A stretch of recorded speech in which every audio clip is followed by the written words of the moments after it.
Hi everybody and warm welcome to another wonderful video of The Books Don't Lie. My name is Amit, and with this video I want to talk about one of my favorite books of all time, the book which I consider as my go-to book, and I've often called that book as my Bible for my meeting success with people, my conversation with people, and my relationship with people. This book has shaped my life.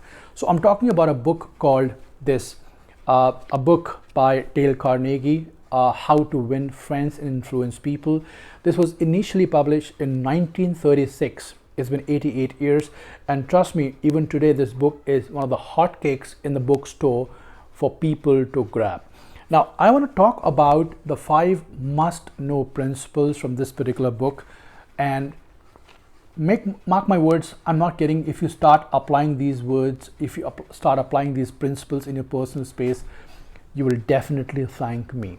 Let's begin with the point number 1, which talks about do things as per others. Now, with this policy, I want to talk about a story. I want to talk about a story of, let's say, I call it a fish hunting. So how many of you have gone to fishing?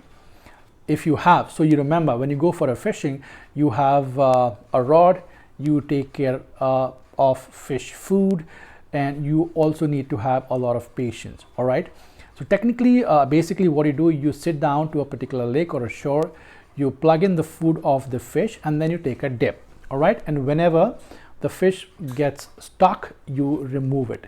That's the normal principle when you go for a fishing, isn't it? Now let's reverse the order.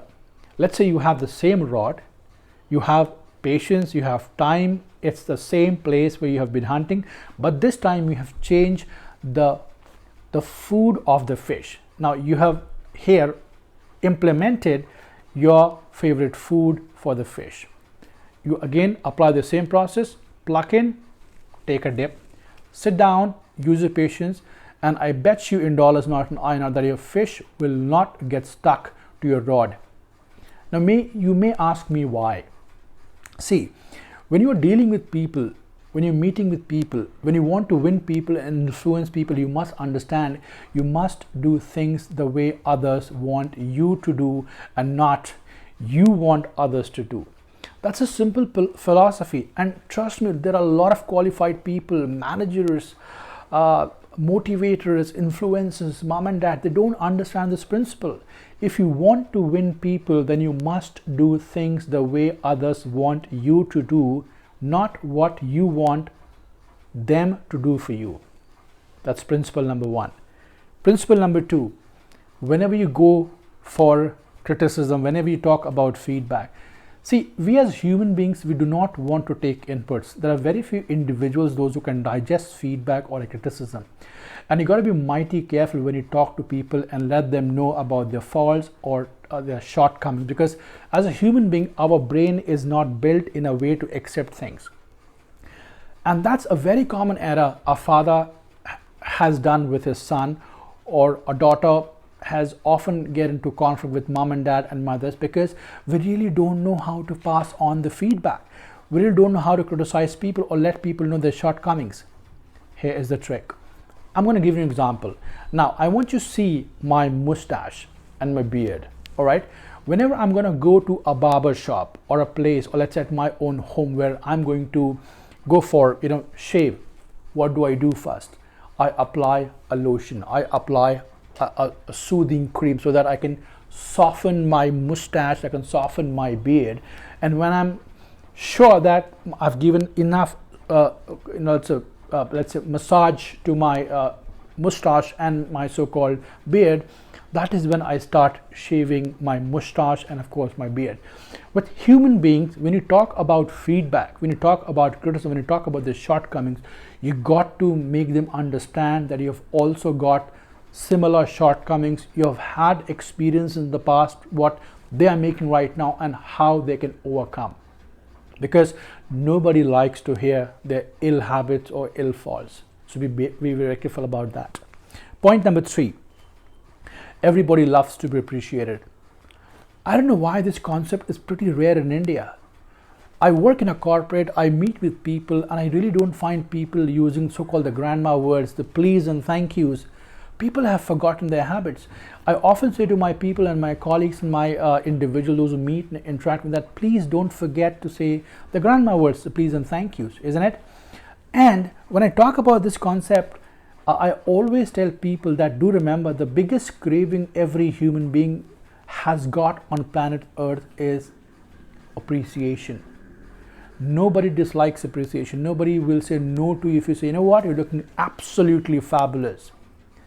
You meet an individual, say, you know what, I like your goggles. You meet a specific gentleman who is selling the best possible fruit on the market. You say, you know what, you got the best possible oranges, mangoes. And trust me, the perception of that individual changes completely. We as human beings, the biggest craving we all have on planet Earth is we all want to be appreciated. But make sure whenever you appreciate or let people know that they are fabulously good, you got to be genuine. You should not be using a fake information to praise people unnecessarily. It has to come from your heart. So praising people is one of the key habits if you want to develop to gain and win friends and avoid enemies. Let's talk about the point number 4, which is one of my important points. Take interest in people. I don't know whether you believe me or not. I have met a lot of people. I've worked in more than 3 to 4 cities in India, so-called the metro cities, and I often meet with people because I'm a part of human resources. And I really don't digest this particular thing that people has no time for others. In fact, one of the key points if you want to be a renowned individual anywhere in public, if you start taking interest in other people. Let me explain why. Number 1, whenever you meet people, be it a security guard, be it your milkman, be it your corporate individual, remember their names. Learn to memorize the names of every other individual you met in your life. If you cannot, take a pen and paper, jot it down. That's the tip number 1, which I do.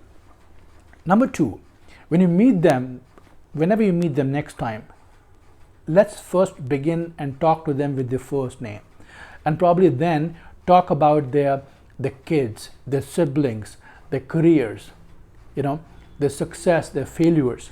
Do remember, people are always going to be attracted to you. They'll always start talking to you when they know that you really care about them.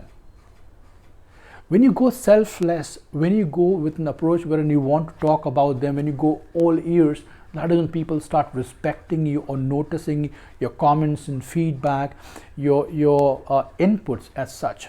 So if you're not taking interest in the other party with whomsoever you're communicating, talking, you will be losing a major connect with him or very, very soon. So take interest in people. Last but not the least, now this is a very important concept. I often talk to my parents, I often talk to my siblings, I often tell my own kid, and I've been spreading this to all my other YouTube channels, is that listen before you speak. Let me repeat, listen before you speak. See, everybody wants to talk about a word called I want to do this. I want to talk about a YouTube channel. I want to talk about XYZ, blah, blah, blah. But there are very few people who want to say, you know what? I'm here to listen. When you listen first and speak later, you get multiple angles. You are in a better position to judge.